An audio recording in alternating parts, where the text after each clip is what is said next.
All right, let's get started. Liam, I think I hope you can get a chair and sit somewhere here because I want to make like a circle. Yeah. So make sure that we are sitting in a circle. No one covering other chairs.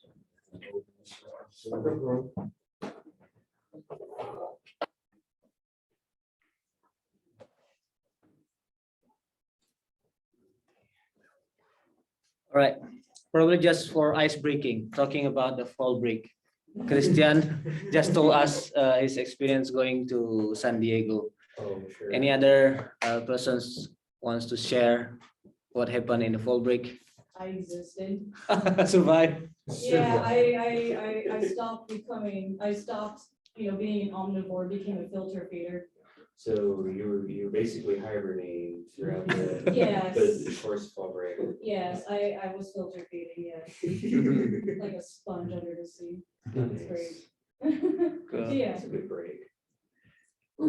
I got to go to a speech by H.R. McMaster's, Nice. Mhm. yeah, Nice, very interesting. and talking about obviously the Battle of 73 things, as well as this American strategy throughout the war, why we believe we failed in a number of aspects of the Middle East Mhm, mhm. and all that stuff, and it was very interesting.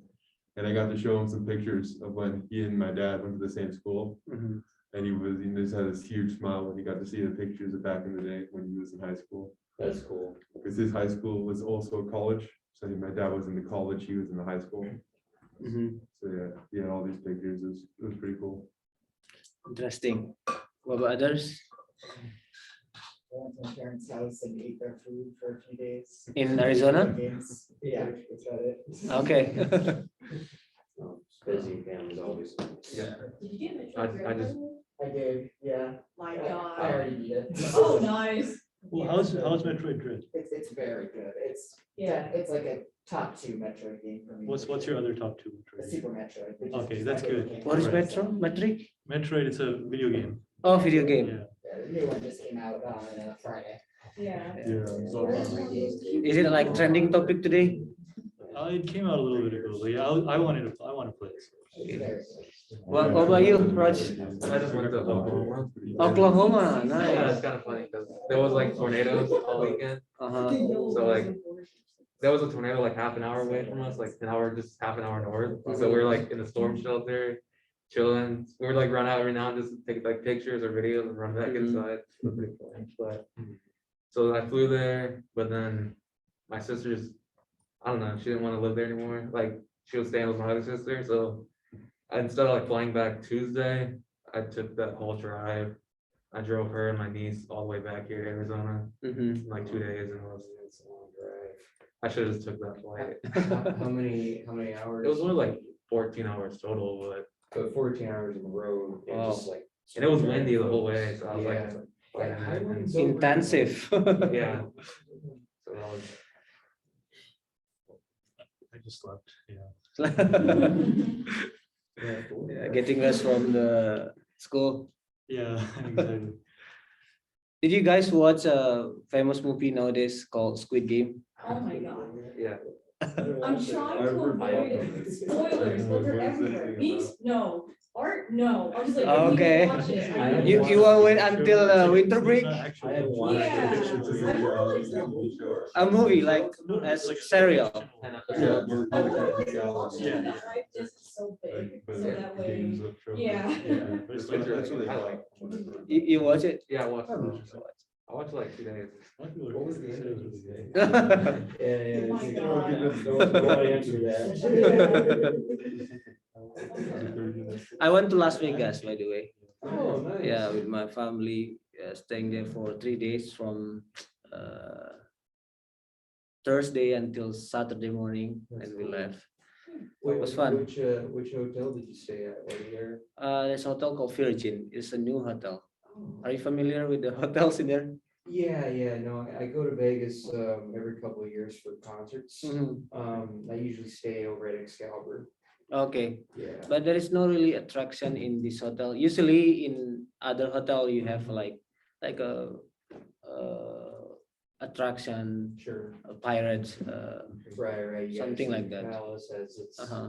whole thing. You Yeah. got the, luxuries. Yeah. That's cool. Yeah. I visited a mosque in Las Vegas. Interestingly for me, the whole area is just integrated. They have school from kindergarten until high school, and then they have mosque. They have cemetery just right in front of the mosque. I mean, it's really not easy to find the land in the city. Like here in a valley area, Muslim cemetery only there is only one, the one in Maricopa. Someone passed away in Glendale, in Peoria, in Gilbert. They go to that cemetery, only one, and the only one mosque that have a service, a funeral service. But in fact, in Las Vegas, they have two. So I mean, Muslim community there is growing and big. And we visited a friend too. Yeah, that was my experience. And tomorrow morning, as I said, we are leaving to San Diego. We travel a lot because probably next year will be our last year. So be in here. I'm approaching to my defense. So we think that before we leave, we need to travel around. Right. Make a memorable moment especially for our kids. Yeah. Have you, really quick before we get into the thing, have you guys been to the Grand Canyon yet? Yes, we once. Okay, all right, cool. That's Yeah. like the big thing here. The big thing. Grand Canyon, Sedona, Yeah, Sedona. but not yet to the other canyon. What is it? Red Canyon or Antelope? Yeah. Antelope. I've never been there. Yeah, I haven't been there either. Okay. I've been there either. Go check that out. All right.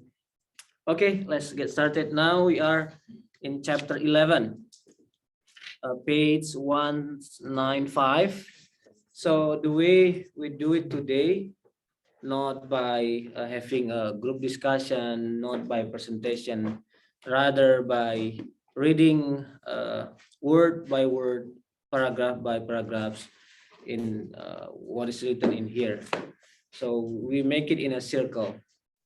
In Arabic, it's called halakoh. Halakoh literally means circle, but it's like a traditional method to teach in Islamic civilization. A teacher teach what he wrote and explain.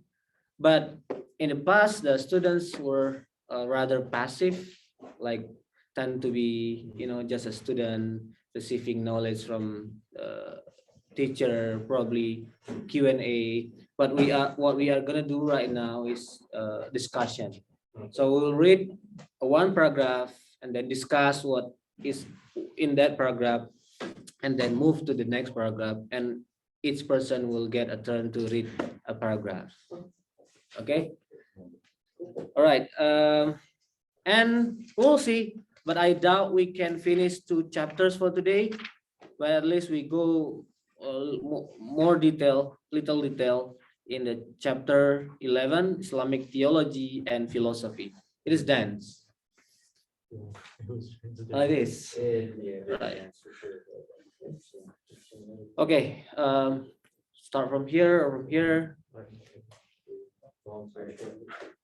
Compared with Islamic law, which had the lofty ambition of guiding believers to paradise, the goals of Islamic theology were modest. Islamic theologians have little expectation that theologizing would lead anyone to paradise, and they applied themselves instead to the limited project of fortifying believers against error by identifying heresy. However, they also mapped out the boundaries of an Islamic orthodoxy. Okay. Any other questions for this program? Fully understand? Yes, really. So just to define orthodoxy, that's is it like the right way to practice and identifying wrong ways to practice? Is that? He will get to the definition of orthodoxy in the next paragraph, but basically orthodoxy in Islamic tradition is usually defined as a correct belief. So we have two terms. One is orthodoxy, second is orthopraxy. But this is not native term. It's not a term being invented by Muslim itself, rather by scholars studying Islam. So They're Christian terms, right? what is that? Aren't they Christian terms? Oh, yeah, Christian term, of Yeah. course. There is a, Orthodox Christians. There is a Orthodox belief, a doctrine that is being agreed. I mean, formalized by authority. There is no such a hierarchy or position in Islamic tradition, but still, I think in every tradition there is what is considered as a correct belief, correct practice. Right. Yeah. And orthodoxy meaning like the mainstream belief about what is considered the correct practice. So what is considered orthodoxy nowadays is different from what is considered orthodoxy probably 1,000 years ago. It's shifting, it's moving, because it's just a matter of human agreement. There is no really human effort to standardize, to set the orthodoxy into a stable, position, stable condition. It moves. Okay, I mean that is good introduction, good questions to start the conversation. What does the author mean that theology does not bring you to paradise, unlike the Islamic law? Don't you guys? Is it like saying like you can't just believe it, you have to actually do it or something like that? Or What is it? What was the question again? So the author says that Islamic law can bring you to paradise, but Islamic theology does not function to, bring Muslim to paradise. It has different function. So what is the function of Islamic theology? Just like knowing the nature of God doesn't like lead you to paradise, but you still want to know, right? You seek knowledge about what God is like either way. Interesting. Okay, Liam. Islamic law is, in the name it's law, it's like a path and like a route saying, okay, if you follow these and you believe in your right, God is the true God, all of this is said, yeah, you're gonna get to paradise. That's how you do it. Theology is like, why is that, and what particular aspects is wrong, and how can we be tricked by misunderstandings of it? Okay. Okay. Shafaq, what is your opinion? I think theology is more of like, what is Islam about? It's a universal, it's something that like everybody in the world can read it and has access to it. But Islamic law would be something which Muslims follow. Sharia. All right. This statement is, I think, contested, debatable. It is his perspective of seeing Islamic law and theology. I would rather, see Islamic law as a practical guidance for a Muslim community, how to live as a Muslim in a daily life. Once you wake up from sleep, you encounter the questions of law. You eat, you go to school, wherever. The questions is always about law. So it's really about the practical guidance. It differs with the function of Islamic theology. What is the function of Islamic theology? Before we answer these questions, we need to know that what the author says about Islamic theology, when the author mentioned the word Islamic theology, it is very specific term. It is not common term. It is a technical term. So when he says that Islamic theology does not bring you to paradise, what he means by that is a specific term. So I want to introduce to you that term. He mentioned that term, but rather in the middle. He should mention that in the beginning, actually. It's called always.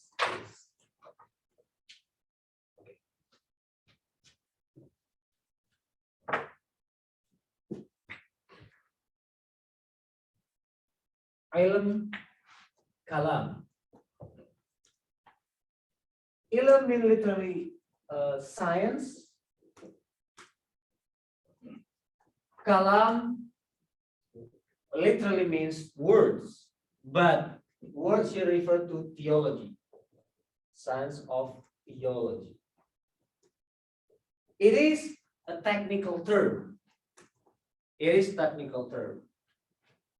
This term does not exist in the Quran itself, does not exist in the book of Hadith, meaning the Prophet Muhammad did not invent this term. It is the invention of Muslim community, scholars. So, you know, after the death of Muhammad, a lot of field of knowledge arise. Science of Hadith, science of the Quran. There is a subdivision within the Hadith. You have 90 something the subdivision within the science of Hadith. Within the science of the Quran, you have 90 somethings. You have a lot. And you have science of language here. And then you have science of theology. Science of theology. So here, Ilmu Kalam is a technical term again. It is a science that deals with defending orthodoxy. Defending orthodoxy. Let's start, let's frame it in this way. The concepts, the notion of theology. When I mention this term theology, I refer to something general. Theology meaning knowledge about God, right? You can divide it into three hierarchies. One,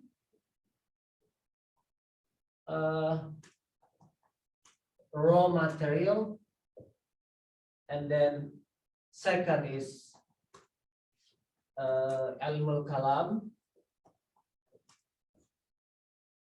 3 is philosophy. So we have 3 layers.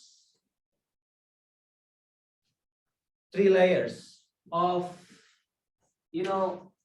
knowledge about God or theology in general. As I mentioned, ilmul kalam as a formal branch or formal field in Islam appear very late.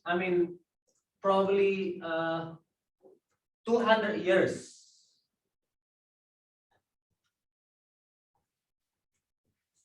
after the death of Muhammad. As a formal branch in Islam, as established field of knowledge, it comes very late. Does that mean that there is no discussion about God before? No, of course, because we have many materials in the Quran and Hadith explaining about God, but it is very rudimentary. Meaning rudimentary. The way Quran and Hadith teach about the existence of God is very easy. The Quran will say, don't they see how God created the heaven? Don't they see how God created the camel? Don't they see the existence of mountains, ocean? All of them are the signs of God. They should bring you to believe about God, right? So this is what I consider as raw materials. People from different level of intellect could understand. When the Quran tell you the notion of God, for example, it's very simple. In the chapter of Al-Ikhlas, Qul huwallahu ahad. Say Muhammad, God is one. This is very simple statement, simple sentence, and understandable by different level of people. That is what I consider as raw material. You got here a Quran, you get here Hadith. Hadith teach you same thing. It does not philosophize. It does not make the issue complex. But around 200 years later, then appear this science, Kalam. And probably 100 years later or 200 years later,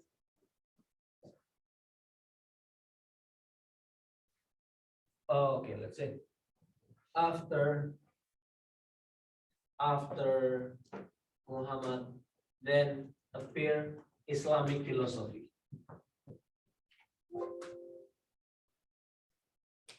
What is the difference between ilm al-kalam and philosophy? Ilm al-kalam or science of theology rely upon Islamic sources.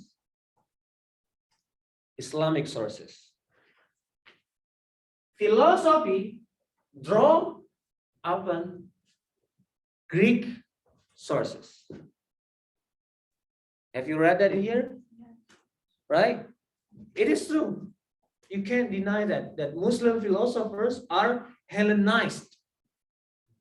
They consume the thought, the ideas of Aristotle, Plato, and they want to reconcile Islamic teaching with Greek philosophy.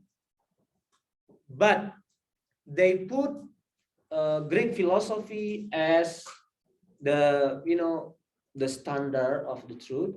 So when these two things merge together, Islamic source needs to adjust, needs to be adjusted to follow, to fit with the notion, the philosophical notion from Aristotle or Plato.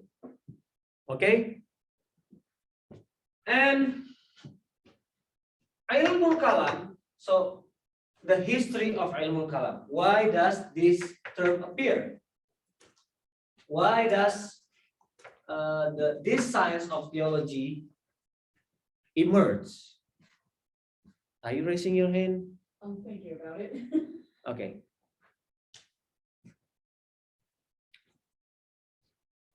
I hope you just write down what I'm saying, because I don't always write down in the whiteboard.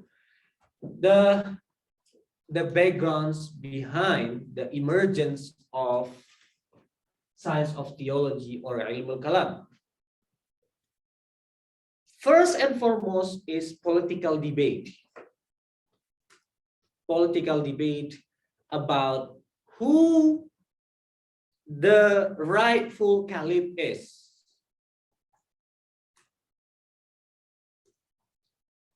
Again, first and foremost is the political debate about who the rightful caliph is.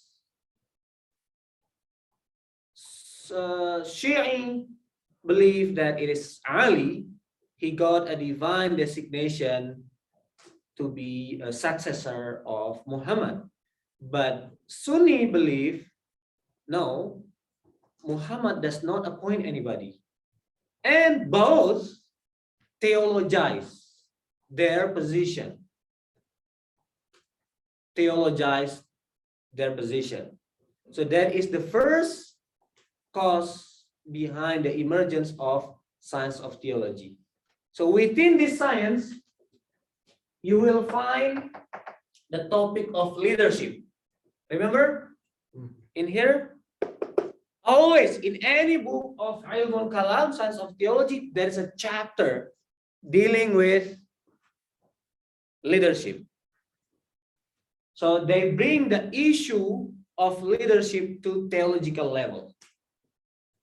Okay, that is the first cause. The second cause behind the emergence of science of theology is, the encounter with different culture, with different tradition. And there is a conversation, debate about theology. When Muslim came, for example, to what is today Iraq. Iraq used to be a Persian territory, and you have Zoroastrian people living in there. Muslim conquered Sham or Damascus, conquered Syria, conquered Palestine. It was the land of Christian. And there is a debate, theological debate. So science of theology appeared as, a science that deals with debate, with the opening. So science of theology function as a shield against the opponent.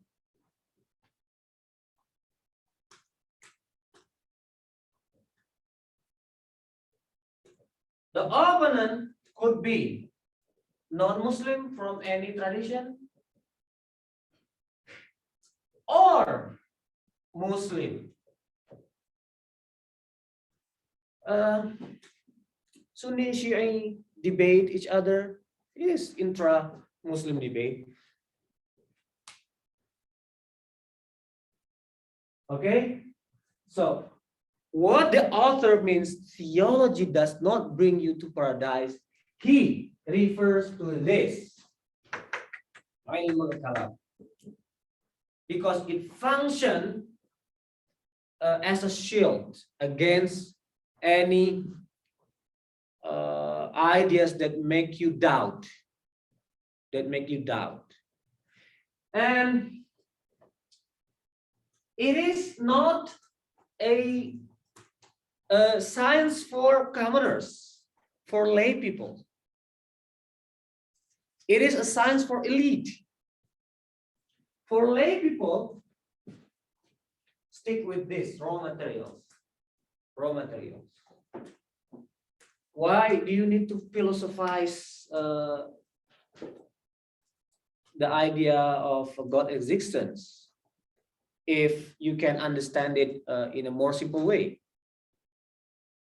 So it is the case with the classical period and the case with the modern period.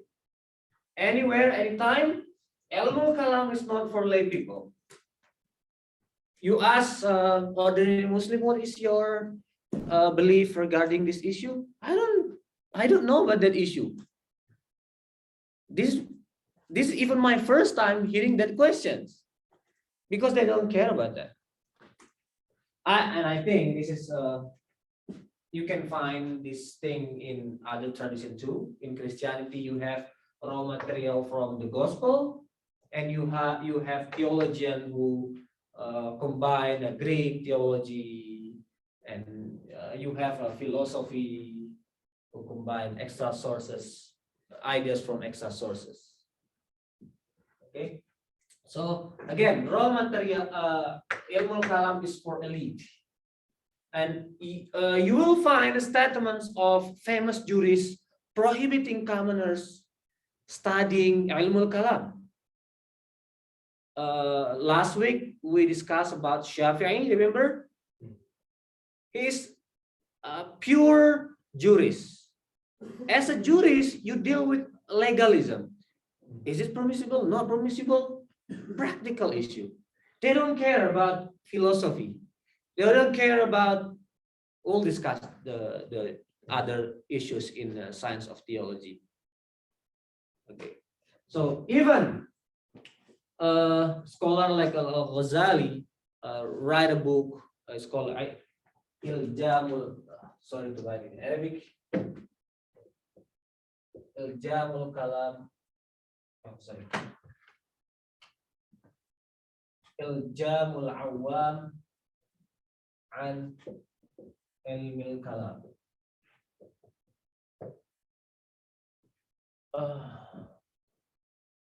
Could be translated as prohibiting the laity, commoners, from the science of theology,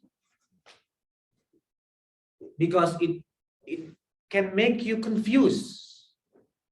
Can make you confused. Some scholars mention that science of ilmul kalam is like a pill. Drink it when you are sick, but don't drink it if you are healthy. If you have a doubt inside your heart about the existence of God,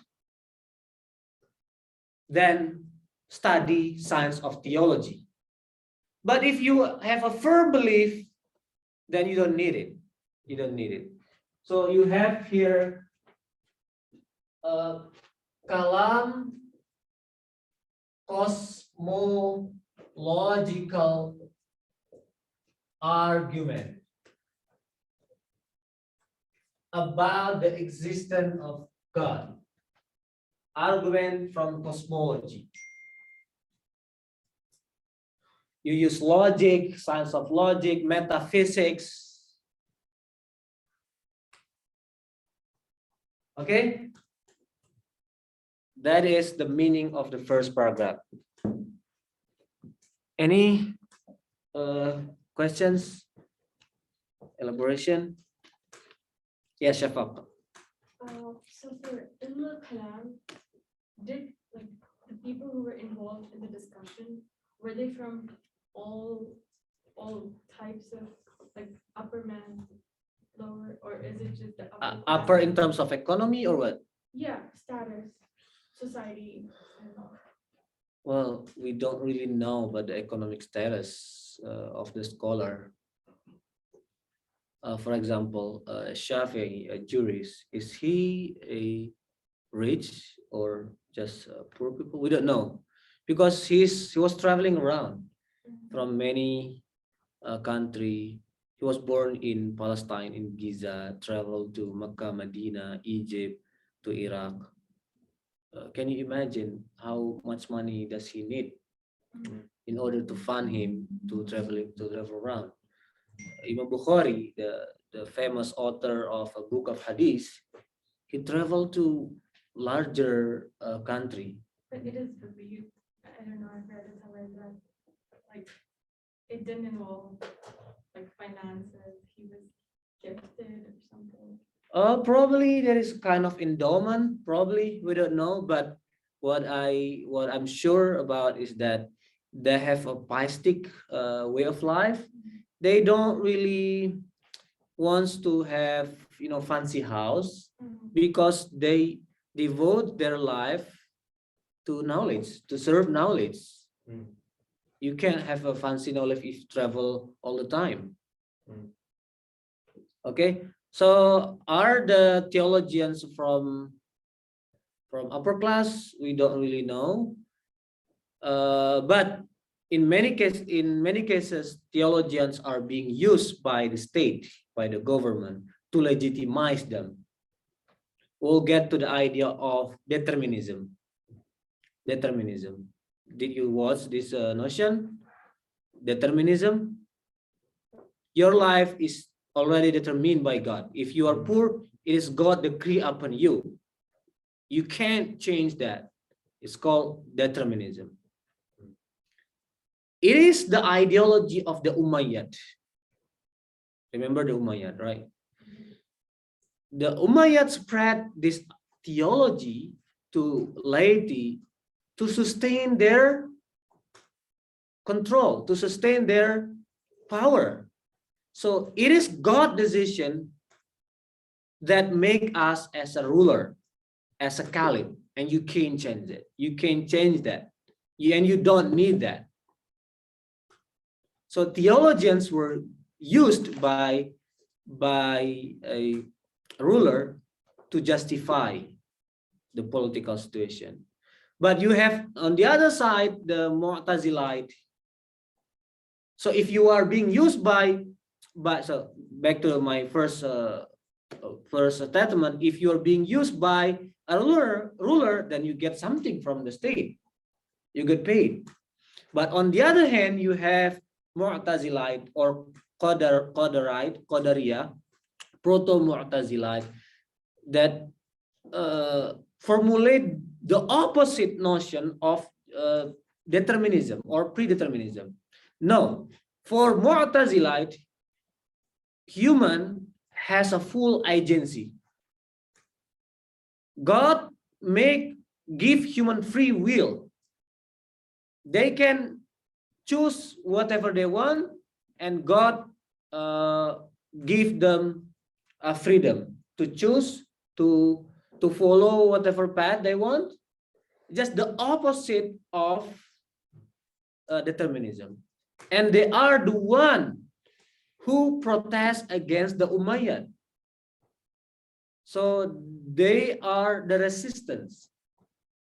You could say rebels, but theological rebel.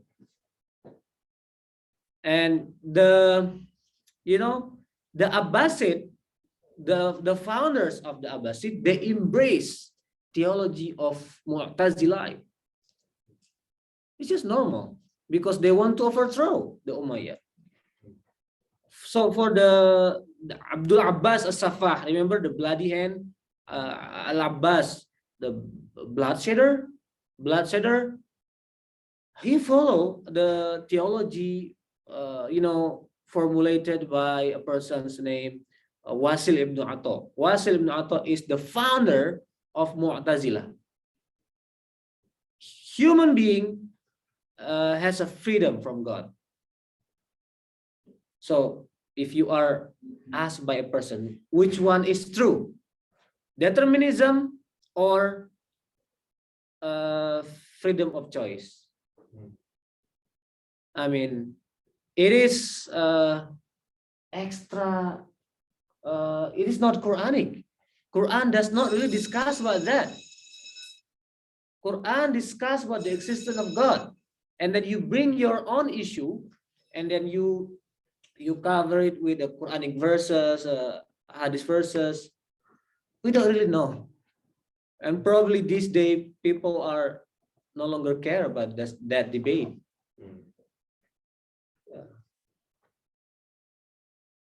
Okay, let's move to the next paragraph.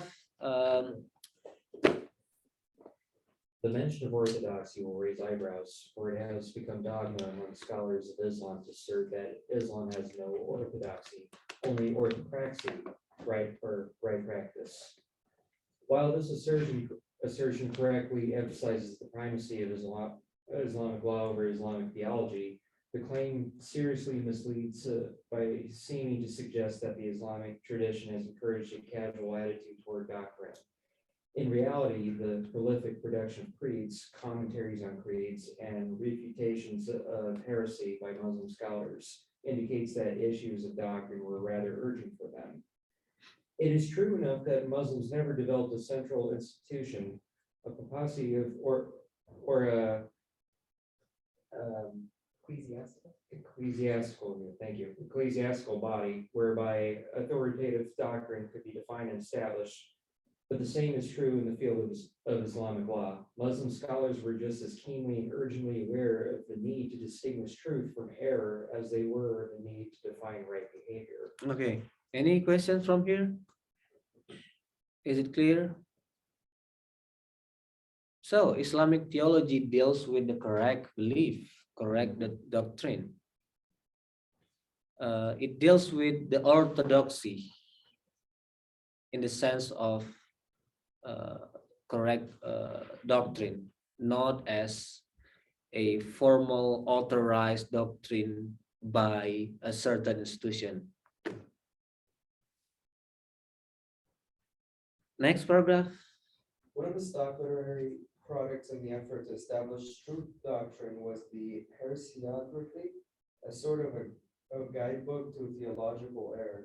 Most of what we know or think we know about the earliest development of Islamic theology comes from such encyclopedias of heresy. The Maqalat al-Islamiyin of al-Sha'ari, al-Faraq Bain al-Firaq by al-Baghdadi, and the Kitab al-Milal wa al-Minhal of al-Shahrastani are the best known. These guides to heresy provide an excellent starting point for a survey of the theological issues with which Islamic theologians of the 10th century and after were most preoccupied. Okay. The theological debates in Kalam today are no longer important for many Muslims. For most Muslims, they don't care about that philosophical debate because they just return to raw materials. Muslim in America, they have different issue. They don't debate about what is the meaning of hand in the Quran. So one of the contested issue, very contested issue, hot issue in Islamic theology is how to interpret the word hand in the Quran. When God says God's hands is above their hand. So in the Treaty of Hudaybiyah, Muslim make a treaty with non-Muslim from Mecca, and God revealed a revelation response by saying God's hands is above Muslim hands. For 12 centuries, literally, Muslim has been debating what the meaning of hand, and it leads to sectarianism, takfir, or miscommunication for embracing a notion that is different from a notion of others. Nowadays, Muslims don't really care about, they don't debate about what the meaning of hand in the Quran. Well, they will just take it in a plain sense, but in the past, it was this, the source of sectarianism. You'll find other issue in here. The essence of God and the attribute of God. Are they one or are they separate?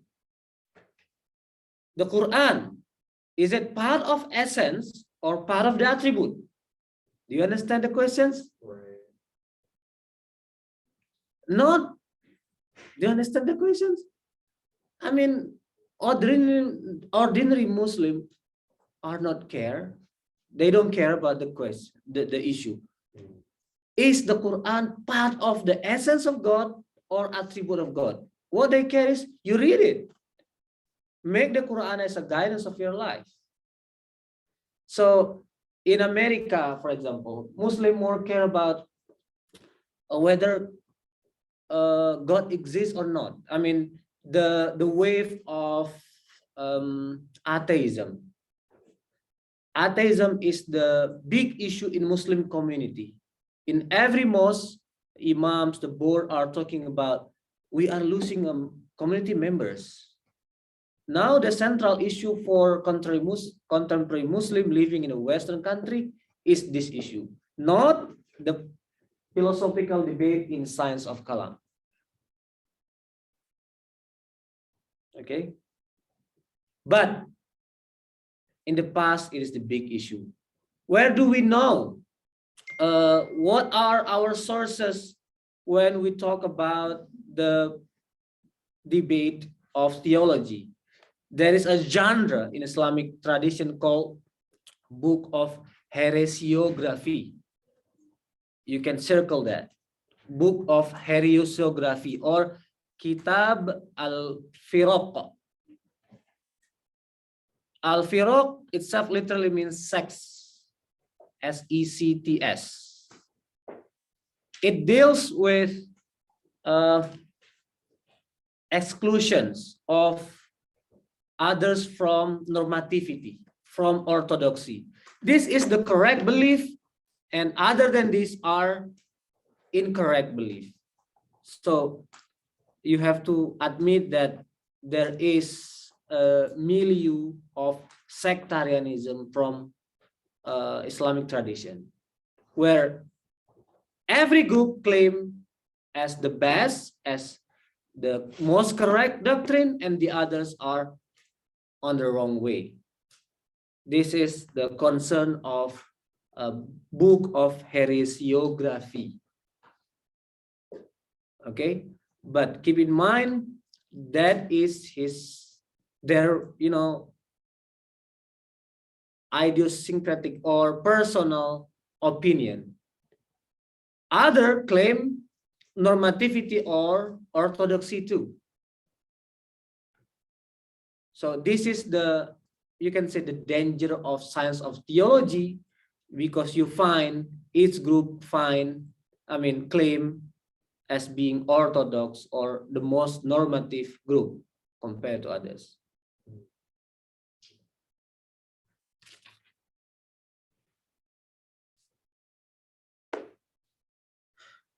Next paragraph. Jennifer.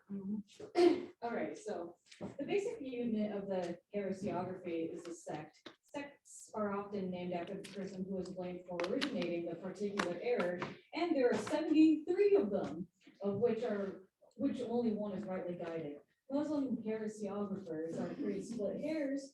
We're free to split hairs about the precise identification of the 72 ways of going astray, but they knew there must be precisely 72 because the prophet said so. And said so. All right. The Jews are divided into 71 sects and the Christians into 72. The prophet had assured his companions, but my community will be divided into 73 sects. Why excelling in divisiveness should be a matter of pride as a puzzle, but those who quoted the tradition were apparently not troubled by that question. The prophet was more specific in another report.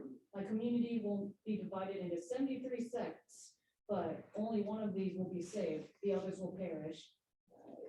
I think you want to pronounce that. 1984, 10. Yeah. We must leave aside the crucial question of identifying the one sect that will be saved, focusing for now on the other 72. Any questions? How, are those two quotes hadith or the part about the prophet Islamic divided into 73 sects? Can you repeat the question again? Is that that's not in the Quran, right? No. It is in the hadith, but scholars of hadith, not all, some doubt the authenticity of this hadith. It could be forged or falsified later on and attributed to the prophet. Just so every group claim as embracing the correct belief. I'm the correct one, and I'm the only one. Others are wrong. So they need to justify their belief by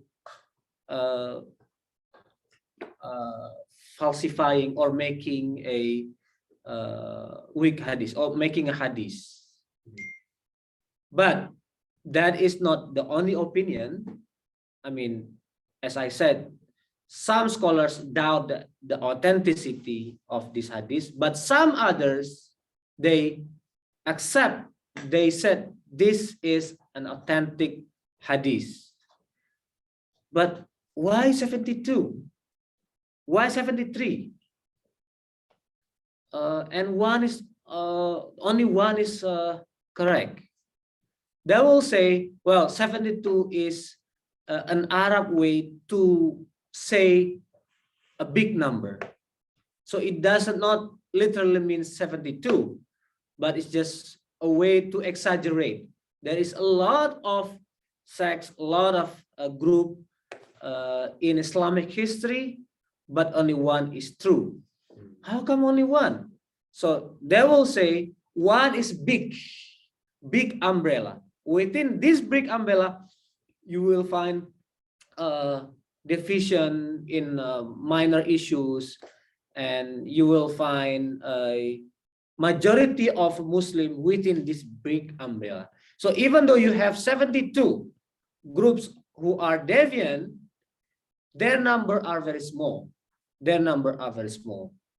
And you have only one that is correct, but it is big. It can contain the majority of a Muslim community. Okay.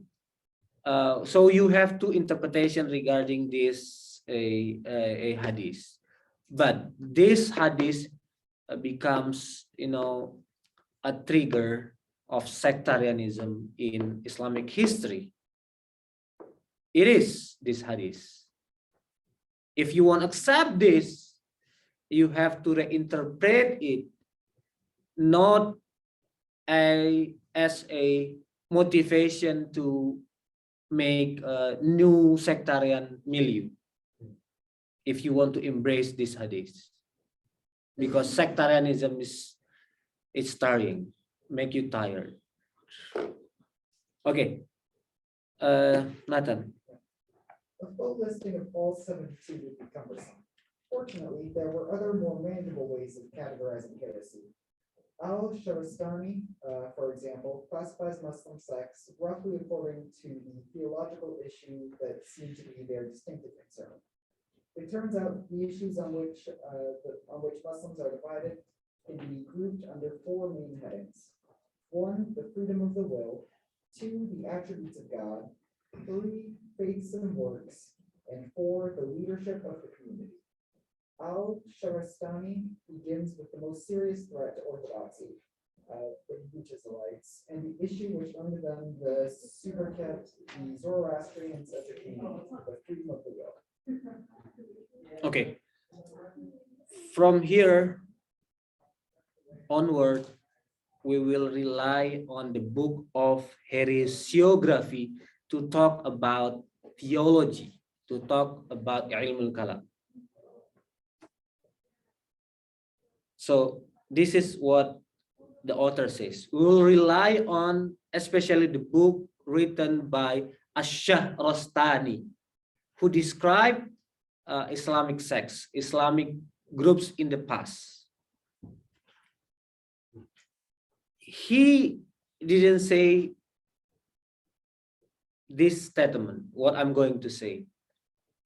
Is the description by Shahrastani is actual? So when he says, this group is deviant, heretic, this group is heretic, is it a fact, a reality? Or we can say what he writes down in there is just a projection of his opinion. As a historian, one can say what I read in this book is the desire or the opinion of the author rather than the actual reality. Because Shahrastani is coming from certain background. When he is describing others, there is a bias. Biases. He will not be just in describing others. What you can take from that report is this is what he thinks about others, not the actual condition of others. How we know the actual belief, the actual doctrine of others? You refer to the book of others themselves. you read the book by Mu'tazila, for example. Shahrastani's background is Ash'arism. When he described Mu'tazila, certainly is negative. Is it true? Hold on. You have to pause.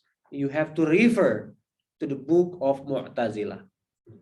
Well, in Islamic theology, in the book of heresiography, Mu'tazila is truly demonized.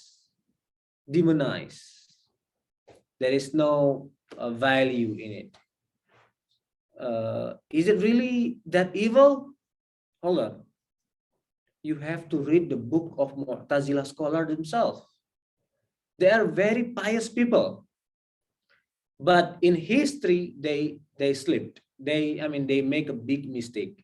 They allied with political institution, with the Abbasid, and made the inquisitions against people from different groups. We'll get to the issue of is the Quran created or word of God? Is the Quran is part of the essence of God or the attribute of God? Mu'tazila believe it is the attribute of God. So scholars of Mu'tazila approach the ruler, approach the caliph of it's called Al-Ma'mun, and Al-Ma'mun make a decision, make a policy. Whoever embrace a notion other than our notion, other than our belief, is going to be tortured, brought to the jail prison until they testify that they shift, they switch to other belief. Okay? Any questions? We have, according to Shahrastani's classification, the topics within Science of Theology can be classified into 4 categories. 1, the issue of the freedom of the will, the attributes of God. 3, faiths and works, the leadership of the community. It is the central debate among Muslim theologians, even though the issue itself is universal. The issue of freedom of will, is it uniquely Muslim phenomena? No, you have the same questions in Christianity, in Judaism. As a human being, do you have a freedom of action, or God determine everything? The attribute of God, is that the specificity of Islamic theology? No, this is general, the universal issue, but it flourished in Islamic tradition. The author in the conclusion, the chapter of conclusion, in the end of the book, mentioned that Islamic theology, the issues in Islamic theology is actually really shaped by other traditions in Near Eastern region. Do you remember that statement? Read. What page? 209. 209. Ah, yes, Jewish and Christian influences. So again, as I said to you, raw materials dealing with the existence of God is very simple. But when Muslim have the issue with non-Muslim, they make everything become complex. So these questions is actually the questions first and foremost of Jewish people and Christian people, but become the central questions for Muslim too.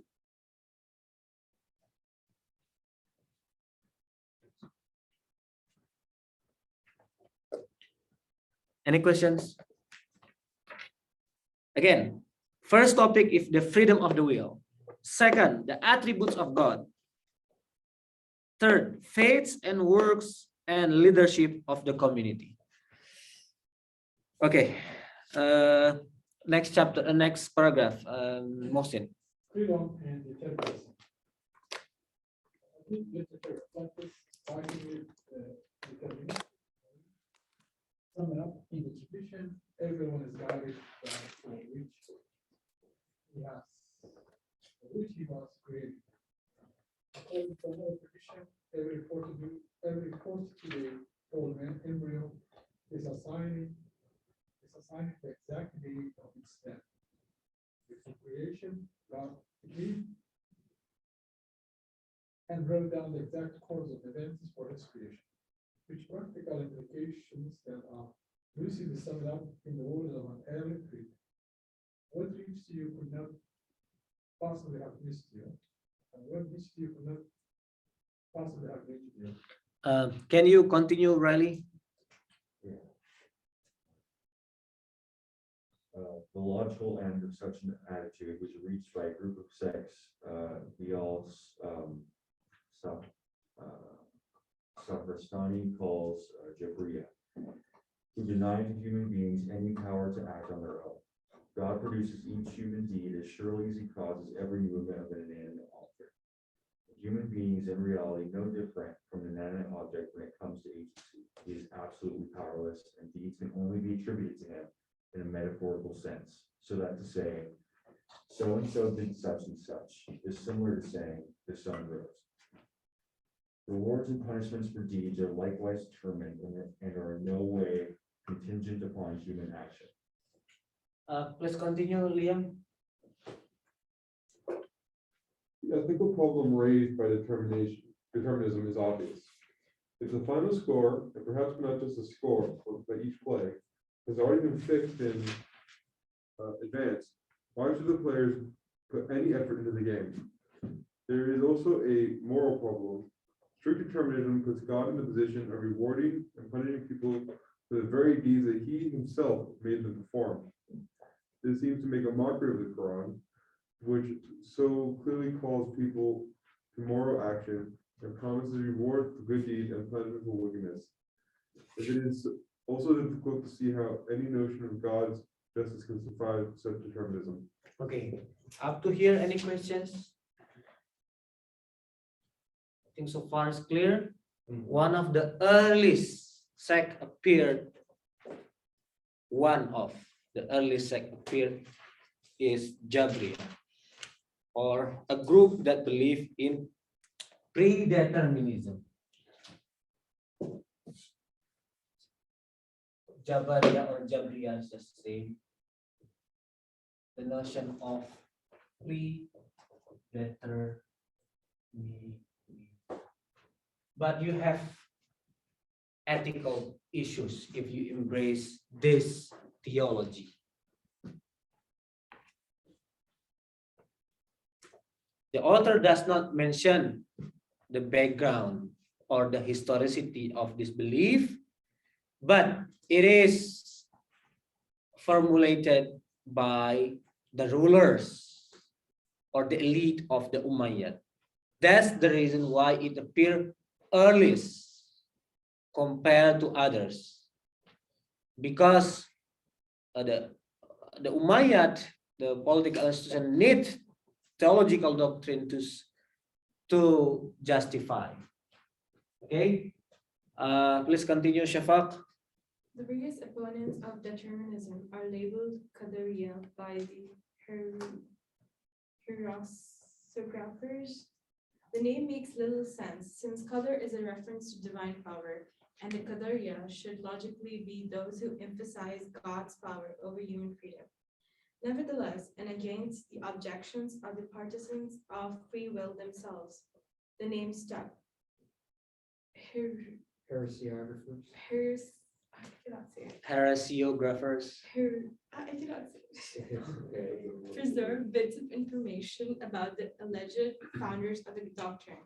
Among them, Hassan al-Basri, a famous 8th century mystic and theologian, an early document in the controversy, an epistle attributed to Hassan, was supposedly written in response to a query from the Caliph Abdul Malik. The response to the epistle argues and bases the Quran that humans have real freedom to act, and that evil acts in particular cannot be attributed to God. One of the curious features of the letter is the absence of any references to hadith, a feature that has been cited in support of its authenticity and early date.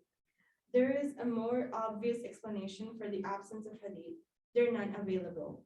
The hadith literature is completely devoid of traditions defending free will, so that even if the epistle is a later forgery, the author simply had no pro-Qadarite hadith to draw on. The complete absence of pro-Qadarite traditions in the hadith literature is an indication that the doctrine of free will was a fairly late development among Muslims, and that some form of determinism was the default setting for the earliest Muslims. Okay, any questions? So we have the opposite of Jabariyah is called Qadariyah.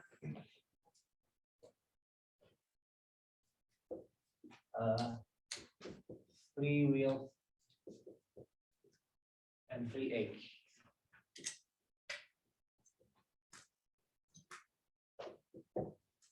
Any questions? The author mentioned that there is no a basis from hadith that support free will and free act. But if you read the book of theology from the proponent of Qadariyah, they will use Quranic verses. Man sya'a falyu'min wa man sya'a falyakfur. Whoever wants, he can become a mu'min or believer, or he can choose to be a disbeliever too. So this verse tells you that it is your choice.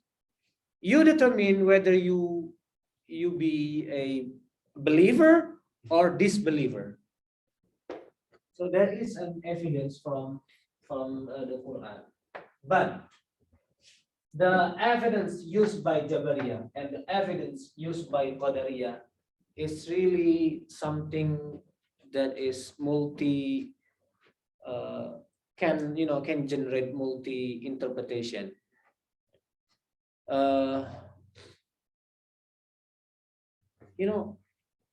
They are claiming we have evidence, we have basis from the Quran.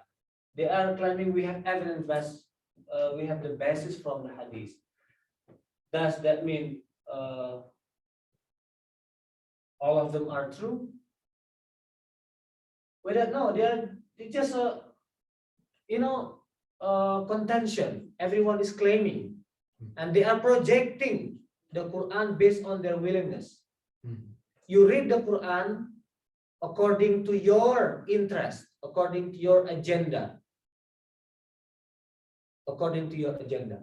Our Quran doesn't, when mention this word, does not really mean free will, free act, predeterminism. It is just your philosophical doctrine that you project back to the Quran. For Quran, it's just easy. Look at the moon, look at the stars. All of them are the sign of God.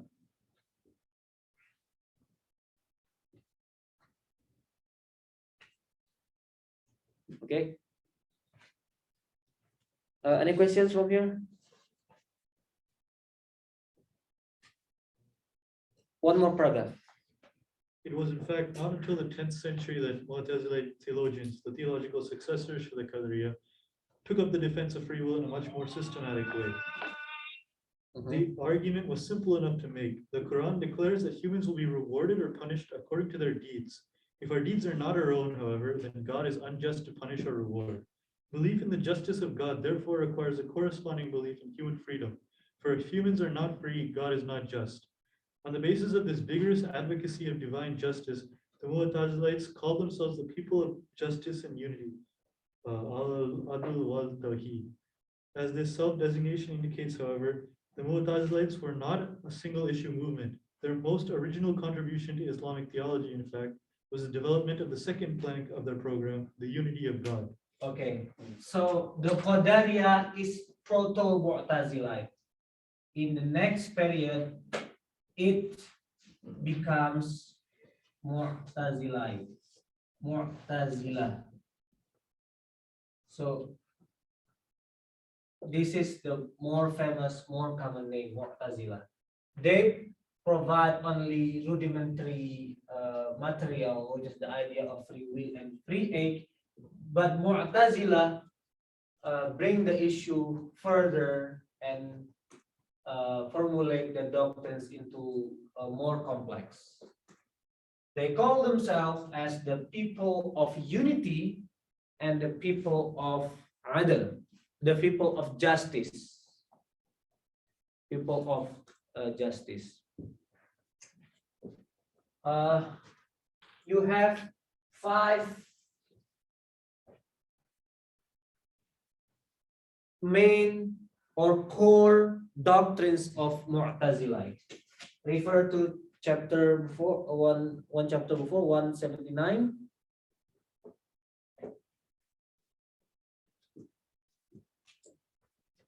What the first doctrine is unity of God.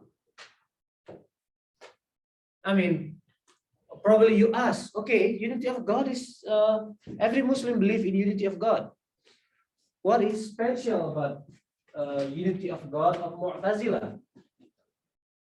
Because it's just common doctrine. Every Muslim believe in unity of God. No, it refers to something specific. Unity of God, it refers to something specific. Here's the issue.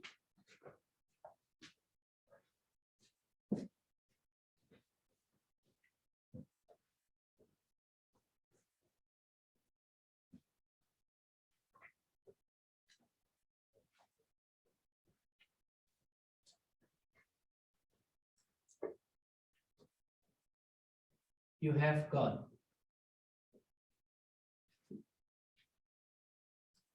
And God has an attribute.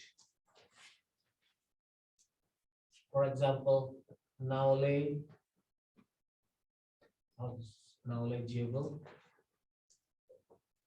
or speech. God's speech. God revealed the Quran, right? God knows everything about human activities. The questions from Mu'tazila, when God says something, is it part of his essence or it is separate? So this one is essence of God.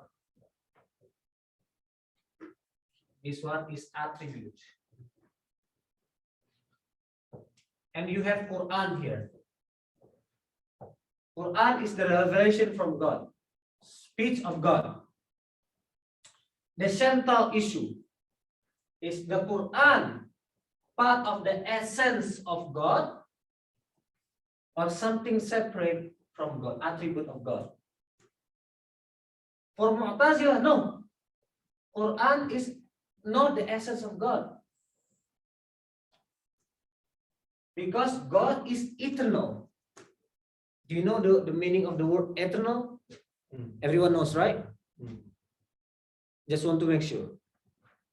But the Quran exists later on.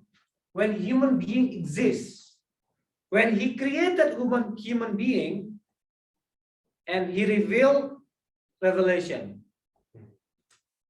it means it's not eternal. It comes later on. It is separate from God's essence. God's knowledge exists when there is a creation. And creation is different from God's essence. So the word unity of God means God's essence is different from God's attribute. But from others, for others, Quran is part of the essence of God.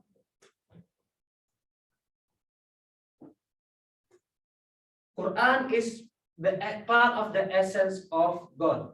For Mu'tazila, that belief can lead you to polytheism, believing in Quran is eternal as God as eternal too. Do you get what I mean? Yeah. So if God eternal, then you consider Quran as eternal. There is two things that is eternal. It can be like that for Mu'tazila.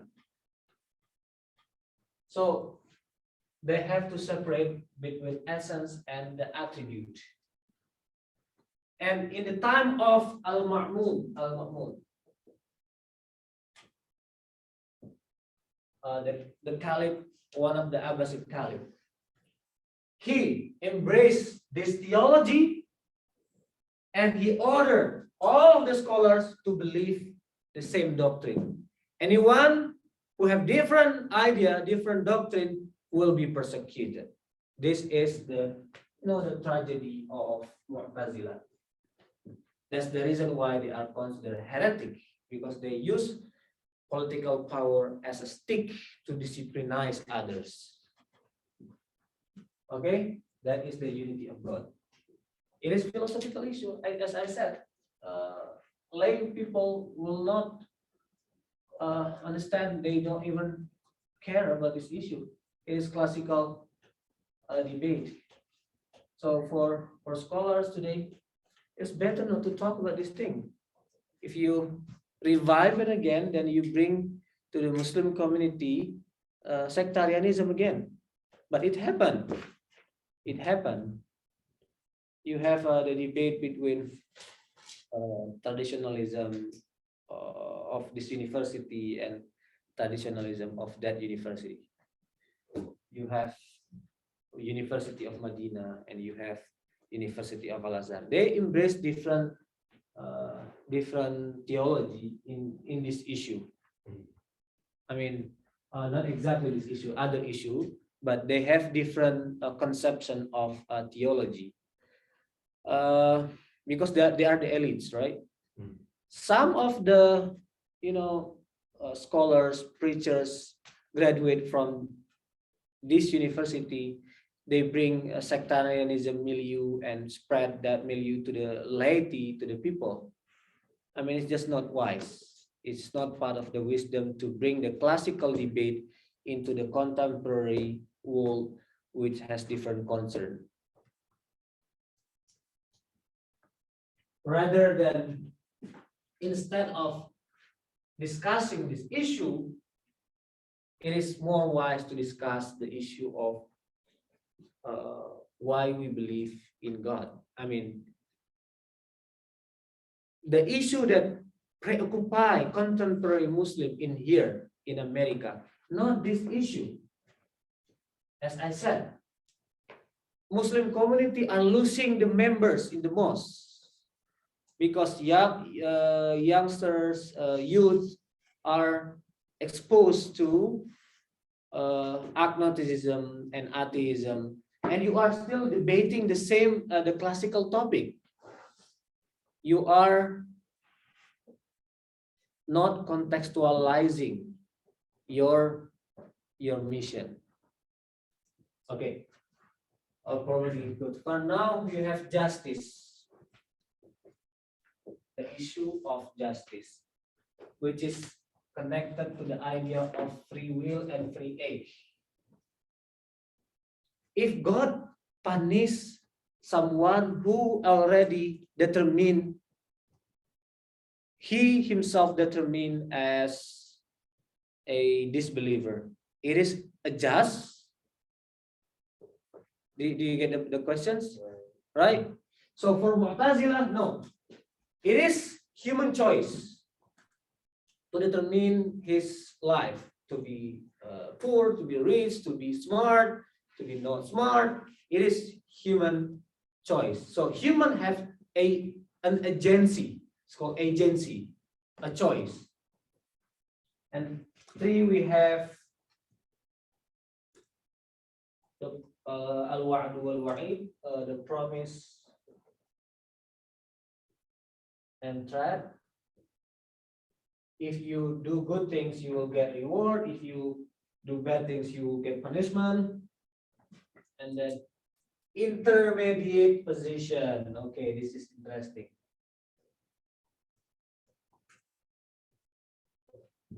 This issue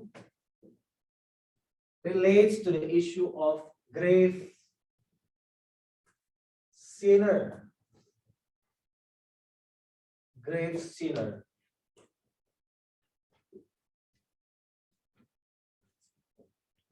When you kill someone, it is grave sin. For Kharijite, you are non-Muslim. You are disbeliever for killing someone because it is grave sin. For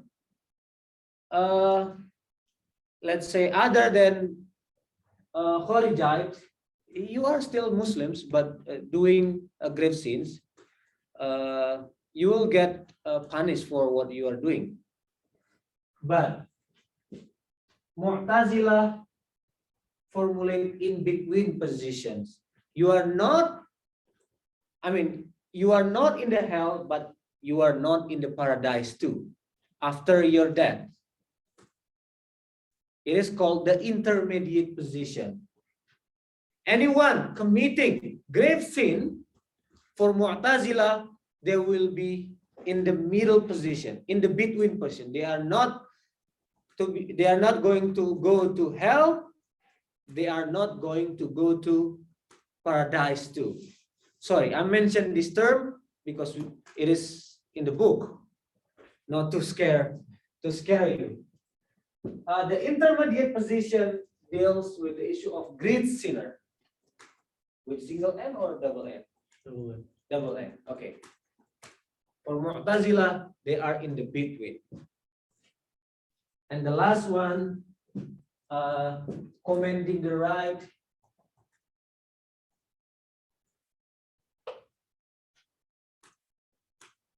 and forbidding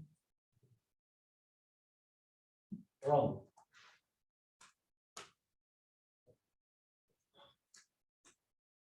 Because remember, they are rebels. They are rebels against who? Against the Umayyad. The Umayyad usurped the power from rightful people, and they commit a lot of oppression, injustice against the opponent. So they are committed to this notion, commending right, forbidding wrong. Muslims, anywhere they go, they have to call people to the right and forbid people from doing anything wrong. This is the 5 tenets or 5 doctrines of Mu'tazilite.